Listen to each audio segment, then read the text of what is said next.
KTN Maharashtra न्यूजमध्ये आपले हार्दिक स्वागत। आपण पाहत आहात केटीएन महाराष्ट्र न्यूज। काही ठळक बातम्या। महंत व दत्तभक्त यांना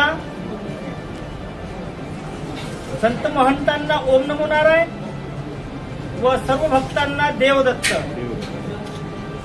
काल दिनांक 4/3/2026 रोजी परिव्राजकाचार्य गुरुमूर्ती श्री महंत मधुसूदनजी भारती महाराज यांचे वृद्धकालाने निधन झाले। ते देववासी झाले। त्यांचा दिनांक 5 रोजी विधिविधानाने आखाड्याच्या नियमाप्रमाणे समारोप विधी करण्यात येत आहे।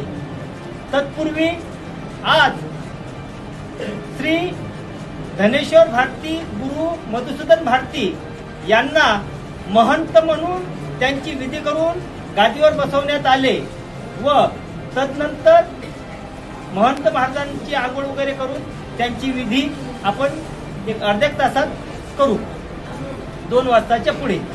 तसेच उद्या दिनांक 6/3/2026 रोजी सकाळी रोटाचा कार्यक्रम होईल।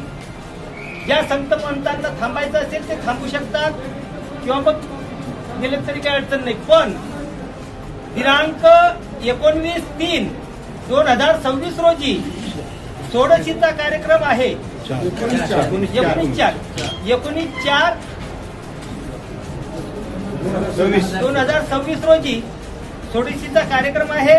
त्यानिमित्त आपण सर्वांनी यायचं आहे व जे कोणी आपल्या सोबतचे आले नसतील त्यांनाही घेऊन यायचं आहे। आता आपल्यापर्यंत पत्रिका पोहोचतील नाही पोहोचतील हे मी सांगू शकत नाही, पण हीच पत्रिका समजून सर्वांनी येण्याची कृपा करावी। हे महंत महाराजांचा प्रसाद आहे। 19 तारखेला अक्षय तृतीया आहे आणि त्याच दिवशी मालकाची षोडशीचा कार्यक्रम येत आहे, तरी सर्वांनी प्रसादासाठी येण्याची कृपा करावी। तसेच आज महाराजांची विधी आटोपल्याच्या नंतर सर्वांनी संत महंतांनी भेटल्याशिवाय कोणीही जाऊ नये। आणि हा की आम्ही भूत थोडी जाऊ, माणसं जाऊ ना।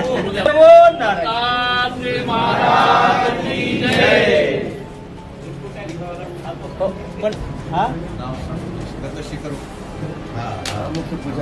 वासुदेव भारती दत्त संस्थान शिखर ध्यान मूलम गुरुमूर्ति, पूजा मूलम गुरुपदम, मंत्र मूलम गुरुवाक्ये, मोक्ष मूलम गुरुकृपा। या ठिकाणी 1008 मधुसूदन भारती महंत महाराज यांनी म्हणजे 60 वर्षे या ठिकाणी गादी समर्थपणे चालवली। त्या वैराग्य आणि त्यांच्या बोलण्यामध्ये अद्भुत अशी शक्ती होती। जसे आईपाशी लेकरू केल्यानंतर माहेरला जर लेक आल्यानंतर ती माय म्हणजे आपल्या लेकराला कशी प्रेम देती, कशी जिव्हाळा देती, कशी आपुलकीने बोलती, तसं आम्ही माऊल आल्यानंतर दत्तगुरूंचं दर्शन करून महंत महाराजाच्या दर्शनासाठी आम्ही पोहोचत होतो। त्यांनी आम्हाला मायेवर म्हणजे आशीर्वाद देत राहावं, आम्हाला त्यांनी प्रेमाने बोलावं।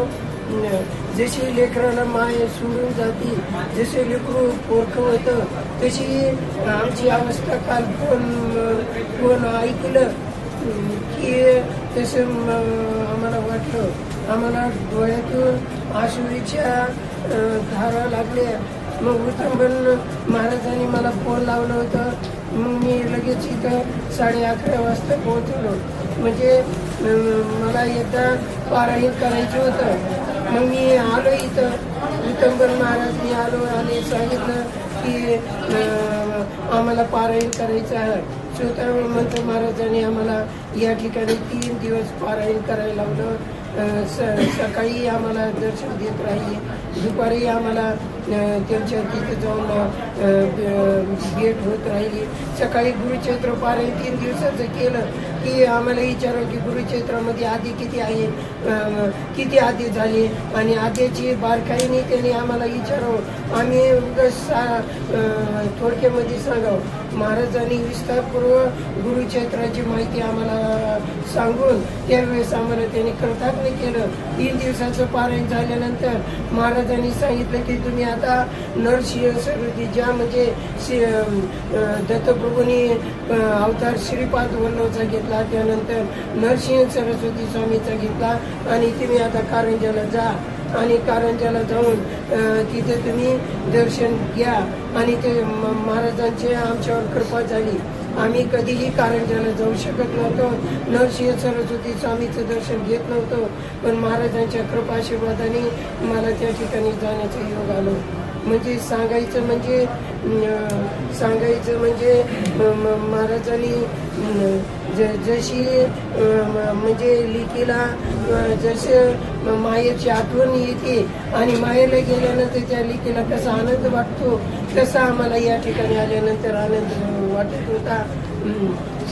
या ठिकाणी रात्री बैठक झाली आणि बैठक होऊन त्या ठिकाणी 7 जणांचे नाव घोषित झाले. त्या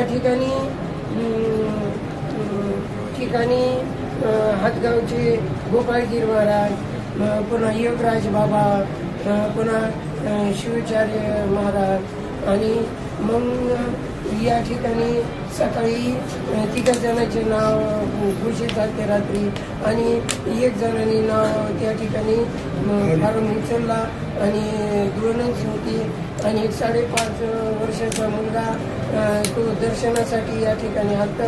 त्याच्या हाताने चिठ्ठ्या काढल्या आणि तिन्ही चिठ्ठ्या एकाच नावाच्या झाल्या. म्हणजे या ठिकाणी इथली जी परंपरा आहे, गुरु परंपरा जशाप्रमाणे गुरु परंपरा आहे त्या पद्धतीने या ठिकाणी गुरु परंपरेने या ठिकाणी नाव घोषित झालं. या ठिकाणी मला बोलण्याची संधी दिली त्याबद्दल सर्वांचं आनंद होतात. जे आनंद देवदत्त काल खूप मोठी अशी एक दुःखद घटना झाली. आमच्या सर्वांवर लेकरासारखं प्रेम करणारे आमच्या माहूरगडचे महंत श्री श्री श्री 1008 ज्ञानसिंधू पीठाधीश्वर आचार्य श्री मधुसूदनजी भारती महाराज यांचं देहावसान झालेलं आहे. आणि आज त्यांचं देहावसान झाल्याच्या नंतरची जी काही प्रक्रिया आहे ती प्रक्रिया जवळजवळ बऱ्याच प्रमाणात पूर्ण झालेली आहे. यांच्या अगोदर ज्या काही महात्म्यांनी नाही का या ठिकाणी आपलं मन व्यक्त केलं त्याच्यामध्ये त्यांनी ती माहिती दिलेली आहे. आता आद्य जगद्गुरू भगवान शंकराचार्यांनी ही संन्यास परंपरा निर्माण केली. त्या संन्यास परंपरेनुसार जवळजवळ 1000-1500 वर्षाच्या अगोदरची ही परंपरा आणि त्याच परंपरेला अनुसरून त्या परंपरेला कुठलाही धक्का न लागता हे सर्व कार्यक्रम या ठिकाणी आतापर्यंत होत आले. आता इथून पुढचा जो कार्यक्रम आहे आता जे ब्रह्मलीन झालेले महंत महाराज आहेत त्यांचा आता समाधीचा कार्यक्रम होईल आणि त्यांचा समाधीचा कार्यक्रम झाल्याच्या नंतर आता गादीवर बसलेले जे आता विद्यमान महंत आहेत श्री श्री श्री 1008 डॉक्टर धनेश्वर भारती महाराज, गुरु श्रीमंत मधुसूदन भारतीजी महाराज यांच्या चरण पादुकाचा अभिषेक होईल. त्याच्यानंतर त्यांना वस्त्र वगैरे समर्पित होईल. त्याच्यानंतर मंदिराची या परिसराची सर्व स्वच्छता करून भक्ताच्या सेवेमध्ये पुनः होते त्या पद्धतीनं दर्शन चालू होईल. आणि ही परंपरा संन्यास परंपरेमध्ये जसं घरगृहस्थीमध्ये 10वा असते, तेरवी असते, तसं संन्यास परंपरेमध्ये 16शीचा कार्यक्रम असते. का तर ज्यावेळेस संन्यास घेतो व्यक्ती त्यावेळेस या जीवावर झालेले जे काही 16 संस्कार आहेत त्या 16 संस्काराच्या अनुषंगाने 16शीचा कार्यक्रम असतो. आणि तो 16शीचा कार्यक्रम दिनांक 19/4/2026 रविवारी या ठिकाणी आयोजित केलेला आहे. त्या दिवशी अक्षय तृतीया आहे. 3:30 मुहूर्तातला एक मुहूर्त आहे अक्षय तृतीया आणि अक्षय तृतीयाच्या दिवशी दिनांक 19/4/2026 रविवारला षोडशी भंडाऱ्याचा कार्यक्रम या ठिकाणी आयोजित केलेला आहे. या तुमच्या या न्यूजच्या माध्यमातून, प्रेसच्या माध्यमातून या ठिकाणी बरेचसे साधू संत महंत उपस्थित झालेले आहेत. बरेचसे साधू संत महंत येण्यावर आहेत, काही गेलेले आहेत. प्रत्यक्षपणे आम्ही प्रत्येकापर्यंत हा मेसेज पोहोचू हे 100%. परंतु कोणी जर न कळत जर मेसेज कोणापर्यंत नाही पोहोचला तरीही आम्ही आजच दिलगिरी व्यक्त करतो आणि प्रत्येक महात्म्यांनी षोडशीच्या कार्यक्रमाला 19/4/2026 रविवारला या ठिकाणी यावे. आणि त्याच्यानंतर आता लगेच महंत महाराजांचा स्नानविधीचा कार्यक्रम होईल व त्याच्यानंतर समाधीचा कार्यक्रम होऊन पुढचा कार्यक्रम लागल. देवदत्त ओम नमो नारायण. परिसरातील घडामोडी पाहण्यासाठी पाहत रहा KTN Maharashtra news. Channel subscribe करा, लाईक करा, पुढील ग्रुपवर शेअर करा.